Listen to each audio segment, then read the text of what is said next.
Halo, selamat pagi. Hari ini kita akan belajar tentang struktur biaya dan struktur revenue dalam suatu produksi dalam perusahaan. Oke, struktur biaya di sini adalah semua biaya atau pengeluaran yang dilakukan oleh perusahaan untuk memperoleh faktor-faktor produksi dan bahan mentah yang digunakan untuk menciptakan barang atau menghasilkan barang, memproduksi barang. Analisis biaya produksi ini ada dua. Yang pertama adalah jangka pendek, yang kedua adalah jangka panjang. Kalau berbicara kata jangka pendek, jangka panjang di sini orang pasti mikirnya, oh jangka pendek itu kurang dari 1 tahun, jangka panjang itu lebih dari 1 tahun. Tidak, di sini lebih ke ketika jangka pendek ini di mana perusahaan hanya mengubah atau menambah salah satu faktor produksi. Sedangkan yang jangka panjang ini semua faktor produksi itu diubah. Kita kupas lebih lanjut ya untuk satu persatu. Oke, jangka pendek.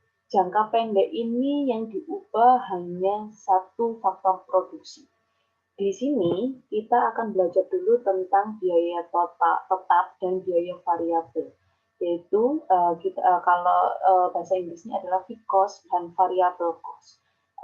Fixed cost itu adalah jumlah tetap yang tidak tergantung pada hasil output yang dihasilkan. Contohnya di sini gaji karyawan, PBB, pajak bumi bangunan, bunga pinjaman bank, asuransi, dan yang lainnya. Jadi meskipun barangnya mau sedikit maupun banyak yang dihasilkan, tetap harus membayar dengan gaji yang sama atau jumlah yang sama, pajak yang sama. Tapi berbeda dengan biaya variabel. Variabel cost itu jumlahnya berubah-ubah tergantung output yang dihasilkan. Semakin banyak output yang dihasilkan, semakin besar biaya variabelnya. Contoh, upah buruh borongan, bahan baku, bahan bakar. Contohnya Kak semuanya kalau orang di sini perusahaannya yang membuat sepatu, semakin banyak sepatu yang ingin dihasilkan, maka bahan bakunya yang dibeli juga semakin banyak, bahan bakar yang digunakan semakin banyak, dan buruhnya juga semakin banyak. Yang awalnya buruhnya itu mungkin kerjanya cuma berapa jam ditambah, karena ini berdasarkan ada dua, ada jam, ada hasil. Tuh. Untuk menghitungnya ini ada biaya produksi yang bersifat total. Yang tadi itu kita lihatnya dari sini ya. Total fixed cost berarti jumlah keseluruhan semua digaji yang tetap-tetap mulai dari gaji, biaya sewa, gaji karyawan, bunga pinjaman, PP dan yang lainnya. Kalau total variable cost itu jumlahnya penjumlahan biaya-biaya variabel seperti yang sudah saya jelaskan tadi, upah buruh, bahan baku, bahan bakar, dan yang lainnya. Kalau total cost itu penjumlahan antara fixed cost, total fixed cost ditambah total variable cost. Seandainya kalau total fixed cost-nya ini adalah berjumlah 80 juta, variable cost-nya adalah bertotal seperti 40 juta, berarti total cost-nya 80 ditambah 40, yaitu 120 juta. Oke, itu tadi yang biasa bersifat total. Di sini biaya yang bersifat per unit, berarti satuannya. Contoh kalau sepatu tadi hanya sepasang sepatu yang dihitung. Di sini adalah kata-kata average. Average itu berarti rata-rata. Ada average fixed cost, ada average variable cost, ada average marginal cost. Kalau ini adalah biaya rata-rata fixed cost-nya, biaya tetapnya. Ini biaya rata-rata variabelnya, variable cost. Kalau marginal cost ini biaya penambahan setiap unitnya. Sedangkan average total cost ini rata-rata total keseluruhannya. Begitu. Di sini ada soal. Langkah yang pertama yang harus lakukan adalah kalian harus menentukan mana yang variable cost, mana yang fixed cost, baru masukkan rumus-rumus yang tadi, maka akan ketemu. Selamat mencoba untuk ini. Oke, saya lanjutkan.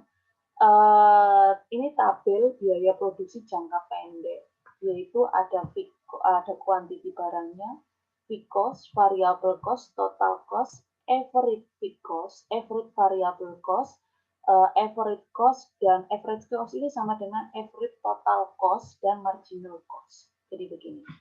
Ini saya arahkan di sini dulu ya gambarnya. Kalau Pcos, garisnya itu lurus, tidak akan pernah berubah. Kalau variabel cost itu selalu berubah. Dan yang ini total cost ini adalah penjumlahan antara variabel cost dan variabel cost dan fixed cost. Sedangkan yang ini biaya per unitnya, yaitu ada average fixed cost, ada variable fixed cost, dan ada average total cost. Jadi di sini karena ada biaya per unit, jadi tidak bisa garis lurus karena dia per unit, hanya gambaran saja di sini.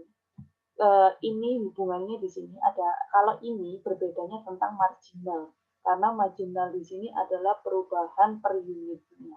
Oke, kita lanjut. Untuk jangka panjang ini adalah faktor-faktor produksi semuanya berubah. Di sini kita akan menemui ada kata-kata long run total cost, long run average cost, and long run marginal cost. Jadi ini kata-kata ada depannya long berarti jangka panjang. Pengertiannya begini, tidak dilihat dari lamanya waktu, tapi ini lebih ke perencanaan pengubahan variabel dalam faktor-faktor produksi. Waktunya tidak bisa ditentukan 10 tahun, 5 tahun, 1 tahun, atau 3 bulan. Karena kita tidak berbicara waktu. Ini, supaya kalian lebih jelas, saya jelaskan dengan contoh tentang perbedaan short run sama long run, yaitu jangka pendek dan jangka panjang. Kalau jangka pendek, itu seandainya gini, seandainya perusahaan saya menghasilkan 2.000 sepasang sepatu dalam sebulan. Saya punya tenaga kerja 10, peralatan 10, luasnya 100 meter persegi, terus ada bahan baku, listrik, dan buruh. Pada suatu, ini long runs. Ya, ini saya mungkin hanya mengubah, dalam ini hanya mengubah sekitar hanya satu tenaga kerja saja, yaitu dalam waktu sebulan ke depannya mungkin saya tambah 12 atau 15. Tapi kalau long runs itu semua variabel itu dirubah. Ini dia menginginkan jumlah barang yang dihasilkan adalah 4.000 sepasang. Tenaga kerja saya tambah 2 kali lipat, semua saya tambah 2 kali lipat, termasuk tanahnya atau pabriknya saya luaskan awalnya menjadi 1.000 menjadi 3.000, berarti 3 kali lipat. Itu perbedaannya di sini. Terus ada juga ini, ada long run average cost dan average cost perbedaannya. Berarti ini perbedaan antara long sama average. Jadi di sini kalau average cost ini kan garisnya pendek-pendek untuk melihat kurvanya. Kapasitas 1, kapasitas 2, dan kapasitas 3.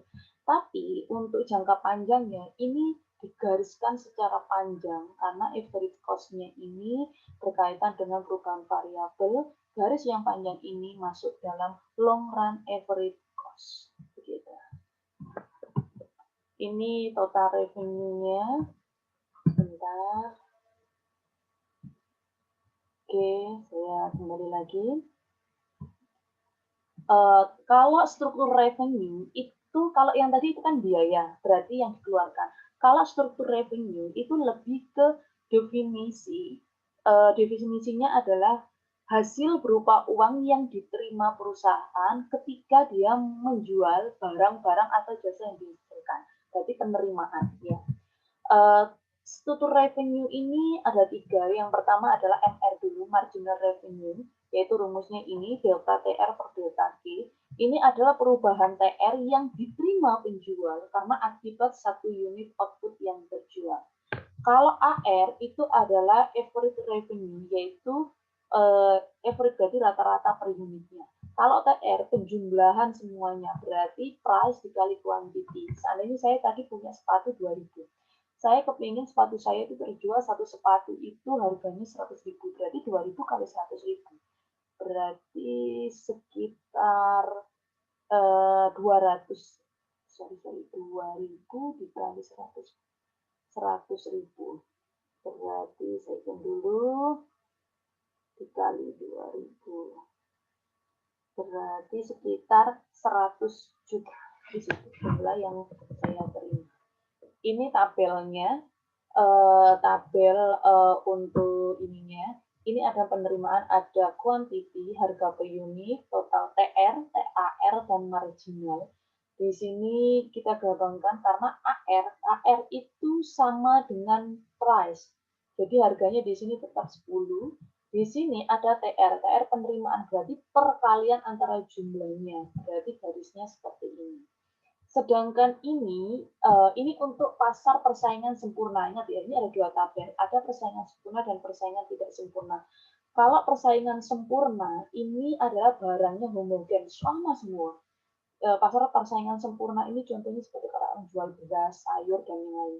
Kalau ini persaingan tidak sempurna, contohnya kayak persaingan tidak sempurna, pasar oligopoli, duopoli, monopolistik, dan ini heterogen.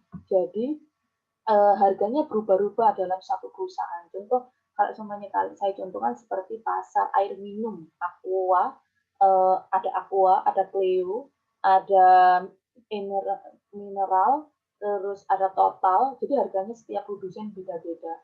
Hal ini yang menyebabkan perbedaan kurva di sini. Perbedaan harga di sini ada AR-nya, ada MR, dan ada total TR-nya. TR itu perkalian dari Q dan P. Jadi perbedaan melengkung. Kalau ini lebih stabil karena dia lebih harganya sama. Jadi antara beras satu, meskipun perubahan hampir sama, beras itu harga per kilonya hampir sama dibandingkan dengan barang yang pasar persaingan tidak sempurna. Gitu. Itu saja penjelasan dari saya. Selamat belajar. Ini saya memberi materi yang cukup, yang paling gampang dan yang saya ambil intisarinya di situ. Oke, selamat belajar, selamat menonton, dan selamat belajar.